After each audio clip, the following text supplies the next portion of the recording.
നടത്താൻ ആവശ്യപ്പെട്ടിരിക്കുകയാണ്. പരിപാടി ഇവിടെ എത്തിച്ചേർന്നവരെ തന്നത്തെ അധ്യക്ഷനായിട്ട് ശ്രീ കെ ഭാസ്കരൻ പാപ്പയെ ഉദ്ദേശിക്കുകയാണ്. ആദ്യമായി സ്വാഗതം പറയുന്നതിന് വേണ്ടി നമ്മുടെ വൈസ് പ്രസിഡന്റ് ക്ഷണിച്ചു കൊടുക്കുന്നു.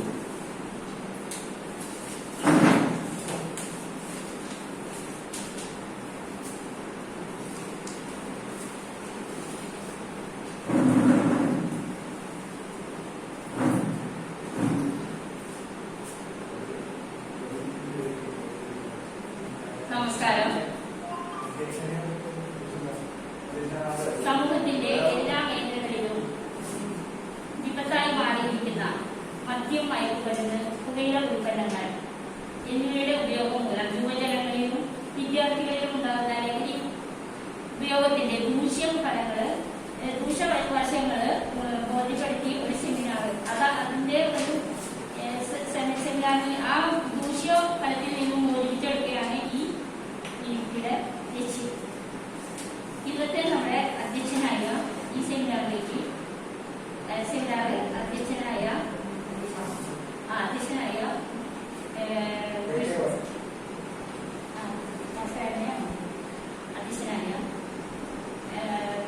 കെ ഭാസ്കരൻ അവരുടെ ലൈബ്രറി കൗൺസിൽ അംഗമാണ്. ഈ വേദിയിലേക്ക് ദൈവം സ്വാഗതം ചെയ്യും. ഇന്ന് നമ്മുടെ ഈ സെമിനാർ ഉദ്ഘാടനം ചെയ്യാൻ ഇവിടെ എത്തിച്ചേർന്ന KSSP സംസ്ഥാന സെക്രട്ടറി ശ്രീ VV പരമേശ്വരൻ അവരുടെയും ഈ വേദിയിലേക്ക് ഹൃദയപൂർവ്വം സ്വാഗതം ചെയ്യും. ഇവിടെ ഇന്നത്തെ സെമിനാറിലെ ആശംസകൾ അർപ്പിക്കാൻ ഇവിടെ എത്തിച്ചേർന്ന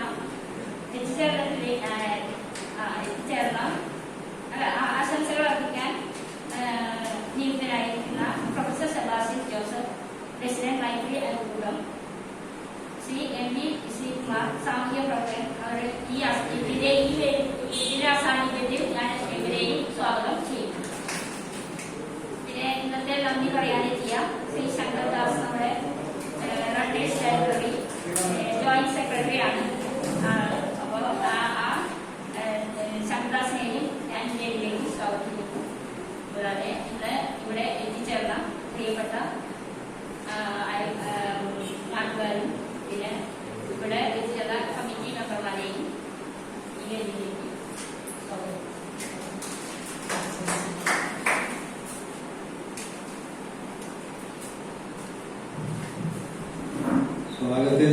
സ്വാഗത പ്രസംഗത്തിന് ശേഷം പിന്നീട് കൂടെ അധ്യക്ഷനാണ്. നമ്മുടെ കേരളക്കരയിൽ 14 ജില്ലകളിൽ ഉൾപ്പെടുന്ന 3 കോടി ജനങ്ങൾ അധിവസിക്കുന്ന കേരളം, അത് ഉൾക്കൊള്ളുന്ന ഇന്ത്യ രാജ്യം, 135 കോടി ജനങ്ങൾ അധിവസിക്കുന്ന ഇന്ത്യ. ഈ ഇന്ത്യ രാജ്യത്തൊക്കെ 135 കോടി ജനങ്ങളുടെ ദൈനംദിന ജീവിതത്തിൽ ഏറ്റവും മഹാവിപത്തായിട്ടൊരു വിഷയമാണ് ഈ മദ്യത്തിനുള്ള ആസക്തി. അത് വർദ്ധിച്ചുകൊണ്ടേയിരിക്കുക. മദ്യം കഴിക്കുന്നതിൽ കുഴപ്പമില്ല, പക്ഷെ മദ്യം കഴിച്ചതിന് ശേഷം ഉണ്ടാകാവുന്ന സ്ഥിതിവിശേഷങ്ങൾ നമ്മുടെ സമൂഹത്തെ ആകമാനം മാറ്റിമറിക്കുന്ന, അല്ലെങ്കിൽ നൂറ്റാണ്ടുകൾക്ക് പിന്നിലേക്ക് എത്തിക്കുന്ന സ്ഥിതിവിശേഷം കേരളം ഉൾപ്പെടുന്ന ഇന്ത്യ രാജ്യത്തും നടമാക്കിക്കൊണ്ടിരിക്കുകയാണ്. അതുകൊണ്ട് കേരളത്തിൽ ആ വിഷയത്തെക്കുറിച്ച് കേരള സ്റ്റേറ്റ് ലൈബ്രറി കൗൺസിലിന്റെ ആഭിമുഖ്യത്തിൽ 2 ആഴ്ചക്കാലം നീണ്ടു നിൽക്കുന്ന യുക്തി എന്ന പരിപാടി ലൈബ്രറി കൗൺസിലിന്റെ നേതൃത്വത്തിൽ കേരളത്തിലെ എല്ലാ ജില്ലകളിലും എല്ലാ ലൈബ്രറികളിലും നടന്നിരിക്കുകയാണ്. അതിന്റെ ഭാഗമായിട്ടാണ് റണ്ണേഴ്സ് ലൈബ്രറി ഈ സമൂഹത്തെ ഏറ്റവും കൂടുതൽ കാർന്നു നിന്നുകൊണ്ടിരിക്കുന്ന ഈ മദ്യാസക്തി, ആ മദ്യപാനത്തിലേക്കുള്ള ആസക്തി മറുമൂലം ഉണ്ടാക്കി തീർക്കുന്ന സാമൂഹ്യ വിപത്ത്, അതിനെ തുറന്നു കാണിക്കുന്നതിന് വേണ്ടി അതിൽ നിന്ന് യുവജനങ്ങളെയും വിദ്യാർത്ഥികളെയും ഒരു പരിധി വാർദ്ധക്യം ബാധിച്ച ജനസമൂഹത്തിൽ ബാധിച്ചിരിക്കുന്ന ഈ വിഷയത്തിൽ നിന്ന് പിന്തിരിക്കുന്നതിന് വേണ്ടി വ്യാപകമായിട്ടുള്ള പ്രചരണം നടന്നുകൊണ്ടിരിക്കുകയാണ്. അത് സ്റ്റേറ്റ് ലൈബ്രറി കൗൺസിലാണ് മുൻകൈയെടുക്കുന്നത്. മറ്റ് സംഘടനകളും അതിന്റെ ഭാഗമായിട്ട് പ്രവർത്തിച്ചുകൊണ്ടിരിക്കുന്നുണ്ട്. പക്ഷേ ഈ വിഷയം നമ്മുടെ സാമൂഹിക ജീവിതത്തിൽ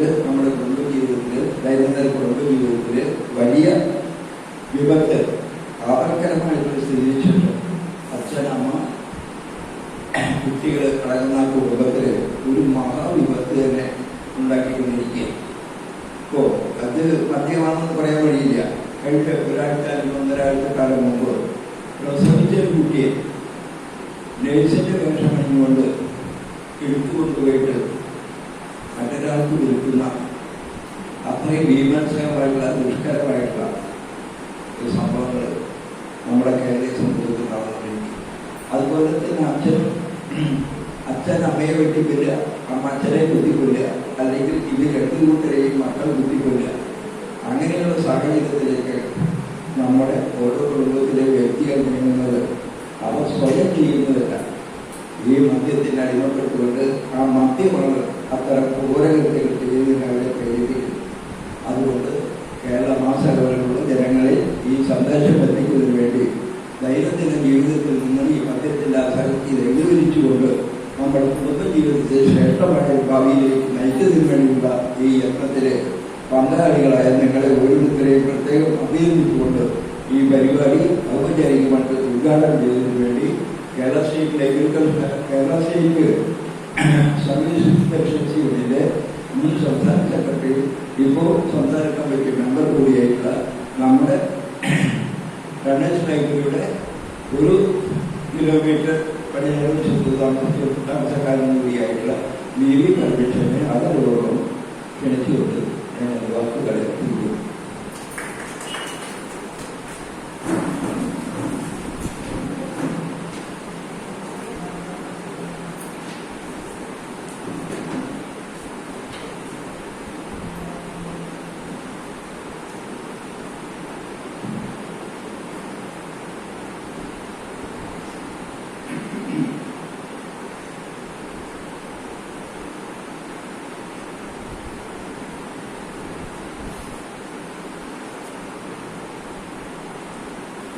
ബഹുമാനപ്പെട്ട അധ്യക്ഷൻ,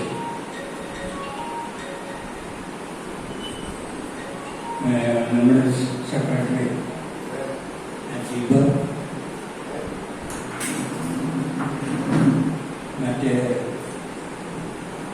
ഈ പരിപാടിയിൽ പങ്കെടുക്കാൻ എത്തിച്ചേർന്നിട്ടുള്ള എല്ലാ സർവ്വയ സുഹൃത്തുക്കൾക്കും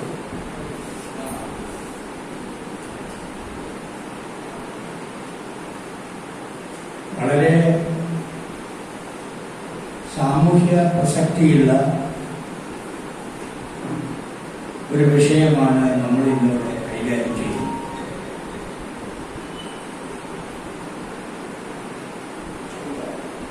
മുക്തി എന്ന് കേരള ഗവൺമെന്റ് വിളിക്കുന്ന ഒരു അതിജീവന പരിപാടിയാണ് ഈ സംഭവം.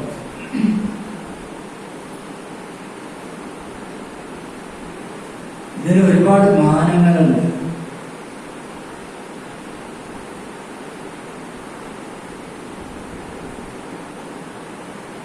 ഇത് നമ്മുടെ സംസ്ഥാനത്തിന്റെ, രാജ്യത്തിന്റെ, ലോകത്തിന്റെ ഭാഗധേയ നിർണയത്തിൽ ഏറ്റവും അധികം സ്വാധീനം ചെലുത്തുന്ന ഒരു സംഗതിയാണ് ലഹരി വിമുക്ത ലോകം എന്ന മുദ്രാവാക്യം. ലഹരി വിമുക്ത ലോകം എന്ന മുദ്രാവാക്യം എത്രത്തോളം പ്രായോഗികമാണ് എന്നുള്ളത് നമ്മൾ ചിന്തിക്കേണ്ട കാര്യമാണ്. ഓരോ രാജ്യത്തിന്റെയും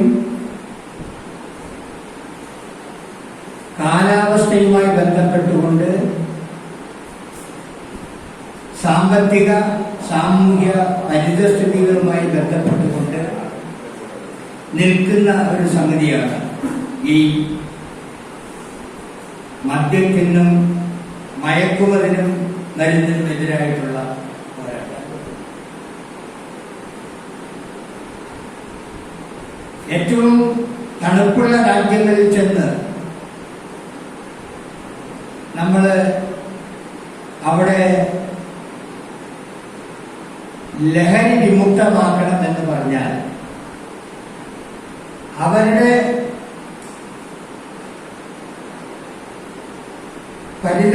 പരിസ്ഥിതിയുമായി ബന്ധപ്പെട്ടുകൊണ്ട് നോക്കുമ്പോൾ അത് അപ്രായോഗികമായിട്ട് തോന്നാവുന്ന ഒരു കാര്യമാണ്.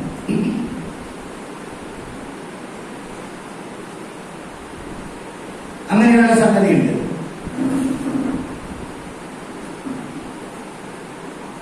നമ്മുടെ ഇന്ത്യയിലും കേരളത്തിലും നിന്ന് നമ്മൾ ഈ പ്രശ്നങ്ങളെ പഠിക്കുമ്പോൾ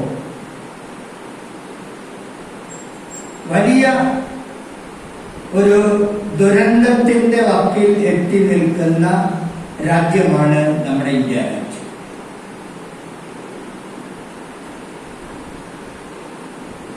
എന്തുകൊണ്ടാണ് അത്തരത്തിൽ നമ്മൾ വ്യാഖ്യാനിക്കുന്നത് അല്ലെങ്കിൽ പറയുന്നത്? നമുക്കറിയാം, മനുഷ്യന്റെ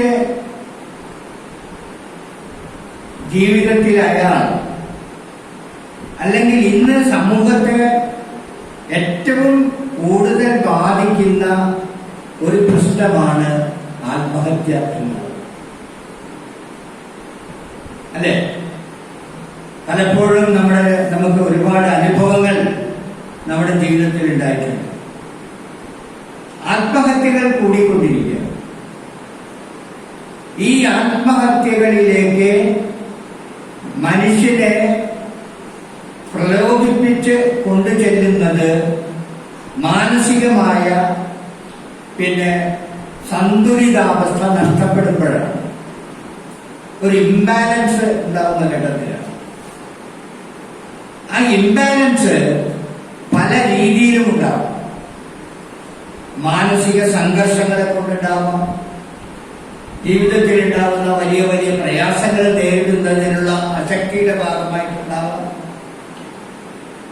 അങ്ങനെ നിരവധിയായ കാരണങ്ങളെ കൊണ്ട് ഈ സംഗതി, ഈ ആത്മഹത്യക്ക് വേണ്ടിയുള്ള പ്രചോദനം അല്ലെങ്കിൽ ആ ഒരു വികാരം മനുഷ്യരുണ്ടാവുന്നത് മറ്റൊരു സംഗതി കൂടി ഉണ്ട് എന്നുള്ളതാണ്. അത് ഒന്ന് മദ്യപാനമാണ്.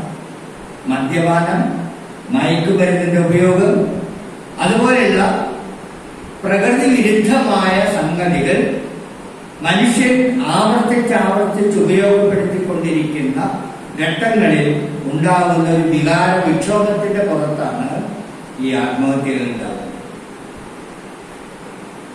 അതിലേക്ക് മനുഷ്യനെ തള്ളിവിടുന്നത് മദ്യലഹരി കൊണ്ട് മാത്രമല്ല, അത് ഒരു കാരണം മാത്രമാണ്. ഒരുപാട് കാരണങ്ങൾ ഇത് കൂടാതെ ഉണ്ട്. ആ കാരണങ്ങൾ നമ്മൾ പരിശോധിച്ചാൽ നമ്മൾ ജീവിക്കുന്ന രാജ്യത്തിന്റെ, പ്രദേശത്തിന്റെ, ലോകത്തിന്റെ ഘടനയുമായി ബന്ധപ്പെട്ടതാണ്. അത് ഏറ്റവും മുഖ്യമായത് ഒന്ന് സാമ്പത്തിക ഘടനയാണ്. ആ സാമ്പത്തിക ഘടന നമ്മൾ പരിശോധിക്കുമ്പോൾ അവിടെ ജനങ്ങൾക്ക്, ആ രാജ്യത്തെ ജനങ്ങൾക്ക് അല്ലലില്ലാതെ ജീവിക്കാൻ ആവശ്യമായ സൗകര്യങ്ങൾ സൃഷ്ടിക്കുന്ന കാര്യത്തിൽ ഉള്ള സാമ്പത്തിക പരാധീനത നമ്മളെ നിരാശയിലേക്ക് ആഴ്ത്തും. തൊഴിൽപരമായിട്ടുള്ള പ്രശ്നങ്ങൾ ഉയർന്നു വരുമ്പോഴും നമുക്ക് അത്തരത്തിലുള്ള പ്രശ്നങ്ങളുണ്ട്. തൊഴിൽ, അതുപോലെ വിദ്യാഭ്യാസം, ജീവിക്കാനുള്ള അവകാശം, അതുപോലെയുള്ള പ്രാഥമികമായ ഇത്തരം കാര്യങ്ങളുടെ അപര്യാപ്തത മൂലമുണ്ടാകുന്ന വൈകാരികമായിട്ടുള്ള വിസ്ഫോടനത്തിന്റെ ഭാഗമായി ആത്മഹത്യ സംഭവിക്കാം. അപ്പോ ഈ മദ്യവിരുദ്ധം അല്ലെങ്കിൽ ലഹരി വിരുദ്ധം മാത്രമായാൽ ഇത്തരത്തിലുള്ള സാമൂഹ്യ അപകടങ്ങളിൽ നിന്ന് ജനങ്ങളെ രക്ഷിക്കാൻ പറ്റും? പറ്റില്ല എന്ന് മാത്രമല്ല,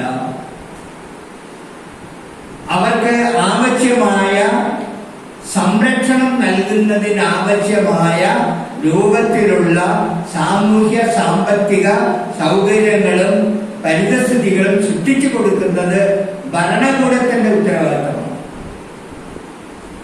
വളരെ പോകാൻ പാടില്ല. ഇങ്ങനെ പറഞ്ഞു വരുമ്പോ അങ്ങനെ തിരിച്ചു. അപ്പോ പാടില്ല. അപ്പോ നമ്മുടെ ഇന്ത്യ രാജ്യത്ത് നിങ്ങൾ നോക്കൂ, ഇവിടെ ഈ ലഹരി സാധനങ്ങൾ, ആ ലഹരി സാധനങ്ങളുടെ പേര് എനിക്ക് മുഴുവൻ പറയാറില്ല, ഞാനത് കുറിച്ചു കൊണ്ടുവന്നു. അപ്പോ അത് നമ്മൾ നോക്കുമ്പോ അതിൽ വരുന്ന സാധനങ്ങൾ വളരെ ഗൗരവപ്പെട്ട രീതിയിൽ നമ്മൾ കേട്ടിട്ടുള്ളത് വായിച്ചിട്ടുള്ളതായിട്ടുള്ള കാര്യം. അത് കോക്ടൈലുണ്ട്, ബങ്കുണ്ട്, കഞ്ചാവുണ്ട്, ഹഷീഷുണ്ട്, ഇതുപോലെയുള്ള വളരെ മാരകമായ സാധന സാമഗ്രികൾ ഈ മേഖലയിൽ ഉണ്ട്. ഇത് നമ്മൾ പലരും കണ്ടിട്ടാവില്ല, ഞാൻ തീരെ കണ്ടിട്ടില്ല ഈ സാധനങ്ങൾ. അപ്പോ അങ്ങനെയുള്ള സംഗതികള് പിന്നെ ഈ നമ്മുടെ ജീവിതത്തിൽ ഉപയോഗയോഗ്യമല്ലാത്ത രൂപത്തിലുള്ള സാധനങ്ങളായിട്ട് ഇവയെ നമുക്ക് കാണാൻ കഴിയും. അതനുസരിച്ച് പിന്നെ പ്രശ്നങ്ങൾ സൃഷ്ടിക്കുകയും ചെയ്യുന്നു. ഈ സംഗതി വരുമ്പോ മനുഷ്യന്റെ മാനസികാവസ്ഥ എങ്ങനെയുണ്ടാവുക? മനുഷ്യൻ അവന്റെ ജീവിത പ്രയാസങ്ങളുടെ നടുവിൽ നിൽക്കുമ്പോൾ സ്വാഭാവികമായിട്ടും അവനിലേക്ക് തന്നെ ചുരുങ്ങും. അങ്ങനെ അവനിലേക്ക് തന്നെ ചുരുങ്ങുമ്പോണ്ടാവുന്ന അപകടം എന്താ? ആ അപകടമാണ് ഈ ആത്മഹത്യ വികാരത്തിലേക്ക് കടന്നുപോകുന്നത്. അപ്പൊ ഇത് നമുക്ക് പരിഹരിക്കണമെന്നുണ്ടെങ്കിൽ ഈ മദ്യ നിരോധനവും മദ്യവർജനവും എല്ലാം തന്നെ കൊണ്ടുവന്നുകൊണ്ട് ചെയ്യാൻ കഴിയുമോ എന്നുള്ള ആലോചനകളാണ് നടത്തുന്നത്. അത് സ്വാഭാവികമായിട്ടും മദ്യ നിരോധനമാണോ മദ്യവർജനമാണോ ഏറ്റവും അഭികാമ്യം എന്നുള്ളത് നമ്മുടെ അനുഭവത്തിൽ നിന്ന് വന്നിട്ടുണ്ട്. കേരള ഗവൺമെന്റ് എന്താണ് ആലോചിച്ചത്? മദ്യനിരോധനമല്ല, മദ്യവർജനമാണ് വേണ്ടത്. അതിനാവശ്യമായിട്ടുള്ള പിന്നെ പ്രചരണങ്ങളും ഉപദേശ നിർദ്ദേശങ്ങളും പ്രവർത്തനങ്ങളുമാണ് വേണ്ടത് എന്നാണ് കേരള ഗവൺമെന്റ് ആലോചിച്ചത്. അതിനൊരു കമ്മിറ്റി ഉണ്ടായി. ആ കമ്മിറ്റി മുഖ്യമന്ത്രി ചെയർമാനും എക്സൈസ് മന്ത്രി അതിന്റെ വൈസ് ചെയർമാനും എക്സൈസ് കമ്മീഷണർ അതിന്റെ സെക്രട്ടറിയുമായിട്ട് ഒരു കമ്മിറ്റി നിശ്ചയിച്ചു. അവരുടെ നേതൃത്വത്തിലാണ് ഈ ഇത്തരത്തിലുള്ള ലഹരി വിരുദ്ധ, ലഹരിയിൽ നിന്നുള്ള മുക്തി എന്നുള്ളതിന്റെ അടിസ്ഥാനത്തിൽ മുക്തി എന്ന് പറയുന്ന പദ്ധതി ആവിഷ്കരിച്ചുകൊണ്ട് നടപ്പാക്കാൻ വേണ്ടി തീരുമാനിച്ചു. അത് സ്വാഭാവികമായിട്ടും പിന്നെ ഇത് മദ്യവർജനം എങ്ങനെ നമുക്ക് പിന്നെ സാധ്യതപ്രായമാക്കാൻ കഴിയും? അത് ബോധവൽക്കരണത്തിലൂടെ കഴിയുള്ളൂ. ഇതിന്റെ പ്രശ്നങ്ങള്, ഇതിന്റെ അപകടങ്ങളെല്ലാം തന്നെ മൊത്തത്തിൽ മനസ്സിലാക്കി പറഞ്ഞു കൊടുത്ത് അവരെ ഇതിൽ നിന്ന് മോചിപ്പിക്കുന്നതിനാവശ്യമായിട്ടുള്ള സംഗതികൾ ചെയ്യും. ഈ മദ്യത്തിന്റെ ആസക്തിയിൽ നിന്ന് മോചനം കൊടുക്കാൻ പ്രാർത്ഥനയിലൂടെ കഴിയും. പ്രാർത്ഥന ഇപ്പൊ നമുക്കറിയാലോ, മദ്യവർജനം, മദ്യത്തിൽ നിന്ന് അല്ലെങ്കിൽ ലഹരിയിൽ നിന്നുള്ള മുക്തി നേടിക്കൊടുക്കുന്നതിന് വേണ്ടിയിട്ടുള്ള ഒരുപാട് പ്രാർത്ഥനാലയങ്ങൾ നമ്മുടെ രാജ്യത്ത്, പ്രത്യേകിച്ച് കേരളത്തിലൊക്കെ ഉണ്ട്. അത് എത്രത്തോളം അപ്രായോഗികമാണെന്നും അതല്ലെങ്കിൽ അത് എത്രത്തോളം ഉപയോഗയോഗ്യമാണ് എന്നുള്ളതും വളരെ ലളിതമായി ചൂണ്ടിക്കാണിച്ചിട്ടുള്ള ഒരു സിനിമയുണ്ട്. അത് മനസ്സിനക്കരെ എന്നുള്ള സിനിമയില് നമ്മുടെ ഇന്നസെന്റ് മദ്യപാനിയാണ്, അതിന്റെ അടിമയാണ് അദ്ദേഹം.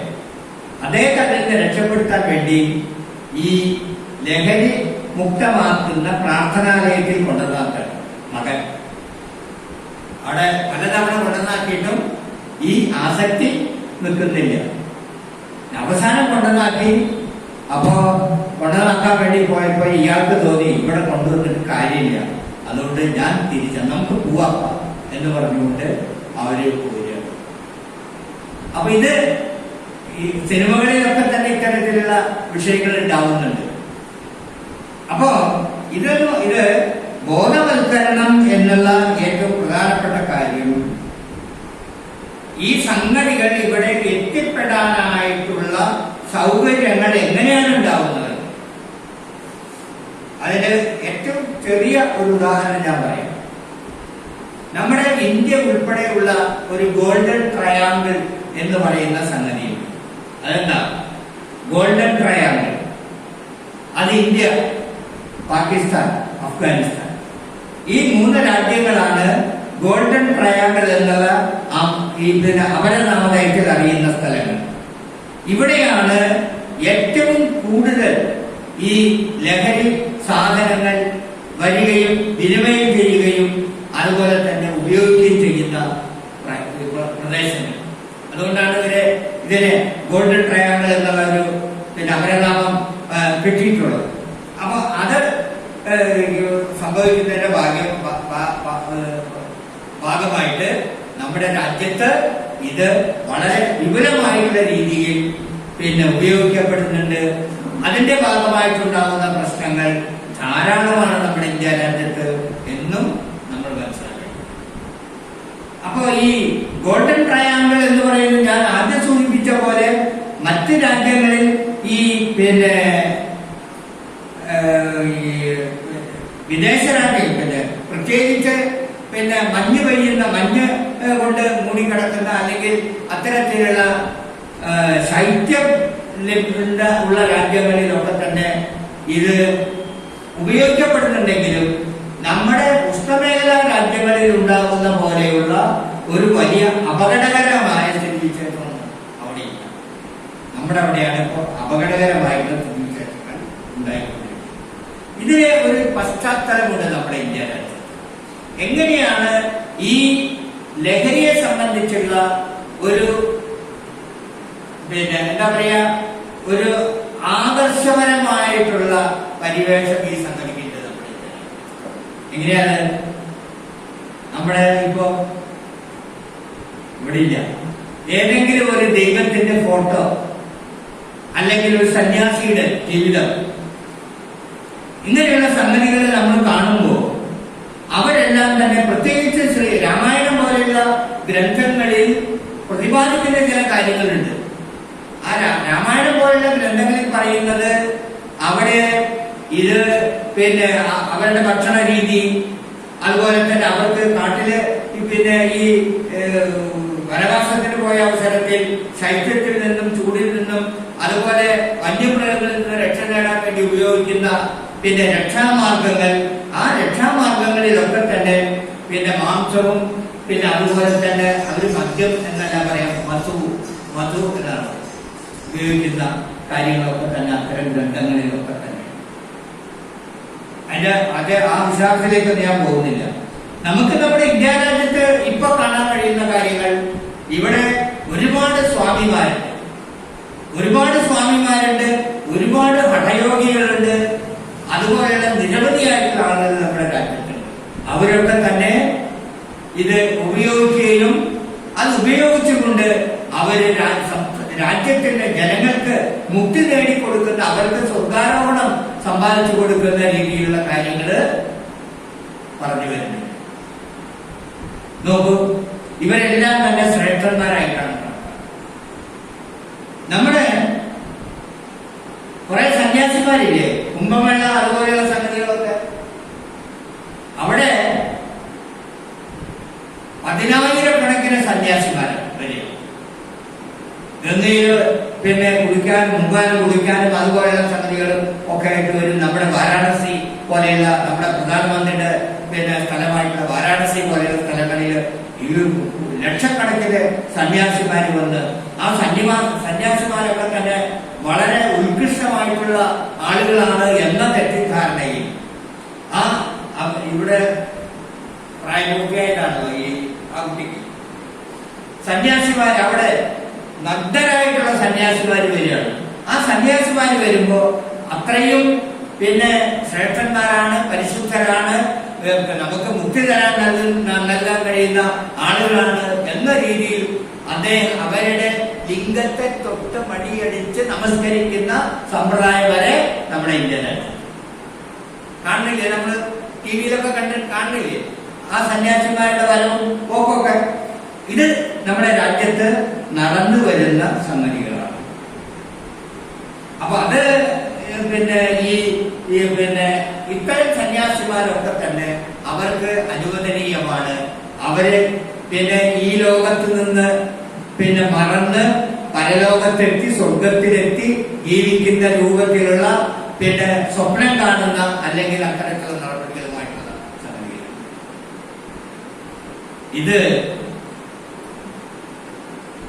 ഈ ഹരിദ്വാറിൽ പണി മുഴങ്ങുന്നു എന്ന് പറഞ്ഞൊരു പുസ്തകം നമ്മുടെ എം മുകുന്ദന്റെ പുസ്തകമാണ്, വായിച്ചല്ലോ. അതിനകത്ത് ഹരിദ്വാറിൽ മണി മുഴങ്ങുന്നതില് ഈ സമ്പ്രദായത്തെ, ഈ ലഹരി ഉപയോഗത്തെ എങ്ങനെയാണ് അത് ആത്മീയമായ പരിവേഷത്തോടുകൂടി ഉപയോഗപ്പെടുത്തിക്കൊണ്ട് സംഭവിച്ചു വരുന്നത് എന്ന് വെളിവാക്കുന്ന രീതിയിലുള്ള പരാമർശങ്ങളിലുണ്ട്. ഈ ലൈബ്രറിയുടെ പരിപാടി ആയതുകൊണ്ട് ഞാനിങ്ങനെ പറഞ്ഞതാണ്. അങ്ങനെയാണ്. അപ്പൊ അങ്ങനെയാണ് അതിന്റെ അപ്പൊ അങ്ങനെയാണ് അതിന്റെ ഒരു സംഗതി. ഇത് ഒരു രൂപം. രണ്ടാമത്തെ രൂപമായി വിദേശ രാജ്യങ്ങളിൽ എന്താ സംഭവിക്കുന്നത്? ഇതെല്ലാം തന്നെ വളരെ പ്രാഥമികമായിട്ടുള്ള രീതിയിൽ അവർക്ക് നടത്താനും നടപ്പാക്കാനും കഴിയുന്ന ഒരു സ്ഥിതിവിശേഷം അവിടെയുണ്ട്. പക്ഷെ ഇത് സാമ്രാജ്യത്വ വികസനത്തിന് വേണ്ടി ഉപയോഗപ്പെടുത്തിയ ഈ ലഹരി പരിപാടികൾ ഉപയോഗപ്പെടുത്തിയ ചരിത്രവും ലോകത്തിലുണ്ട്. അതെങ്ങനെയാ? ബ്രിട്ടീഷുകാരാണ് ചെയ്തത്. നമ്മുടെ ഇന്ത്യ രാജ്യത്ത് എങ്ങനെയാണോ അവര് കച്ചവടം ചെയ്ത് ഇന്ത്യ രാജ്യത്തെ പിടിച്ചടക്കി ഭരണാധിപത്യം ഏറ്റെടുത്തുകൊണ്ട് ആക്കിയത്, അതേപോലെ തന്നെ ഈ ലഹരി ഉപയോഗപ്പെടുത്തിക്കൊണ്ട് രാജ്യങ്ങളെ കീഴടക്കാനും അവരുടെ സമ്പത്ത് ഊറ്റാനും വേണ്ടിയുള്ള പ്രവർത്തനങ്ങൾ അതിൽ നടന്നു. അതാണ് ഓപ്പിയം വാർ. ചരിത്രത്തിൽ പഠിച്ചിട്ടില്ലേ നമ്മൾ? കറുപ്പ് യുദ്ധം. കറുപ്പ് കൊടുത്തിട്ട് ചൈനക്കാരെ വിവശരാക്കി അവിടെ നിന്ന് സമ്പത്ത് ചൂഷണം ചെയ്യുന്ന ഒരു യുദ്ധം, അതാണ് കറുപ്പ് യുദ്ധം. അത് ചരിത്രത്തിൽ അത്തരത്തിലുള്ള കാര്യങ്ങൾ നമുക്ക് കാണാൻ കഴിയും. പിന്നെ ഞാൻ ചുരുക്കുകയാണ്. പിന്നെ ഈ ലഹരി ആരെയാണ് ഏറ്റവും അധികം ബാധിക്കുന്നത് അല്ലെങ്കിൽ ആവാഹിക്കുന്നത്? അത് ആവാഹിക്കുന്നത് യുവാക്കളെയാണ്. തിരിച്ചു പിടിക്കാം.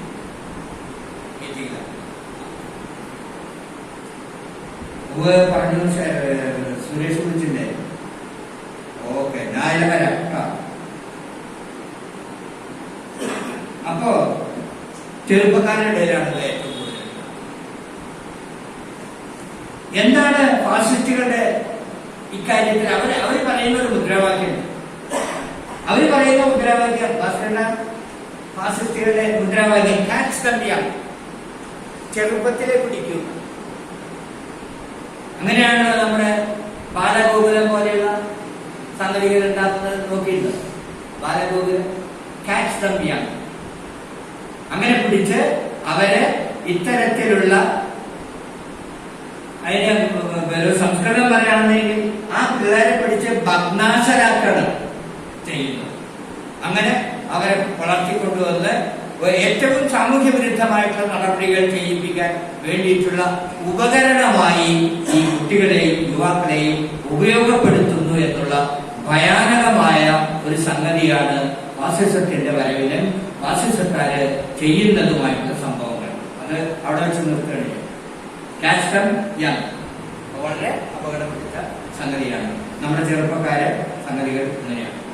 അപ്പൊ ചെറുപ്പക്കാരിലാണ് ഇത് ആവാഹിക്കുന്നത് എന്ന കാര്യത്തിൽ യാതൊരു സംശയവുമില്ല.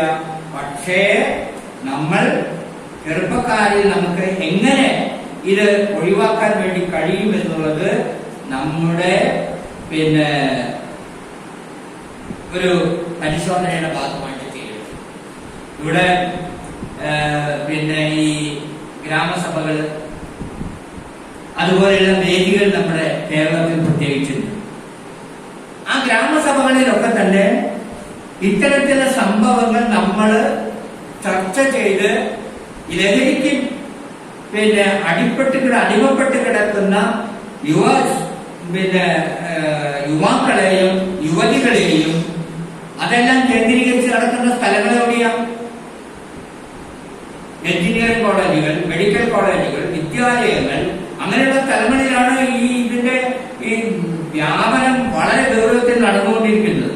അതിന്റെ വിശദാംശത്തിലേക്ക് ഞാൻ പോകുന്നില്ല, വളരെ ചുരുങ്ങിയ സമയം മാത്രം ഉപയോഗപ്പെടുത്തി ചെയ്യണമെന്നാണ് ഞാൻ വിചാരിച്ചത്. അപ്പൊ അതുകൊണ്ട് ആ രീതിയിൽ പിന്നെ ഉപയോഗപ്പെടുത്തിക്കൊണ്ട് ഇത്തരം വേദികൾ ഉപയോഗപ്പെടുത്തിക്കൊണ്ട് ഇത് കണ്ടുപിടിക്കുകയും കണ്ടുപിടിച്ച് അവർക്ക് ആവശ്യമായിട്ടുള്ള ഉപദേശ നിർദ്ദേശങ്ങൾ കൊടുക്കുക മാത്രമല്ല, അവരെ മാനസികമായി അത്തരം ഉപയോഗത്തിൽ നിന്ന് മാറ്റി കൊണ്ടുവരികയും ചെയ്യുന്നുള്ള ഒരു ഉത്തരവാദിത്വം ഇത്തരത്തിലുള്ള സഭകള് ഉപയോഗപ്പെടുത്തിക്കൊണ്ട് ജനാധിപത്യപരമായി രൂപീകരിക്കപ്പെട്ടിട്ടുള്ള ഇത്തരം വേദികൾ ഉപയോഗപ്പെടുത്തിക്കൊണ്ട് അവരെ സംരക്ഷിക്കാൻ നമുക്കാവണം. അവരെ ഈ മാനസികാവസ്ഥയിലേക്ക് ആ ഒരു സർഗാത്മകതയാണ് ശരിക്കും പറഞ്ഞാൽ അതിൽ സംഭവിക്കുക.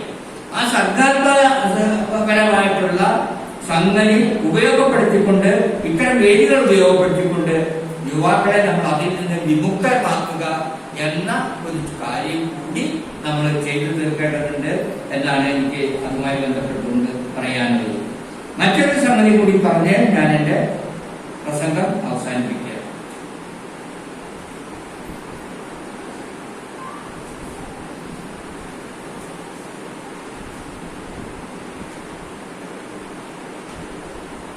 പിന്നെ നമ്മുടെ സംസ്ഥാനം അല്ലെങ്കിൽ ലോകം എന്ന് പറഞ്ഞാൽ സമാധാനം കാക്ഷിക്കുന്ന,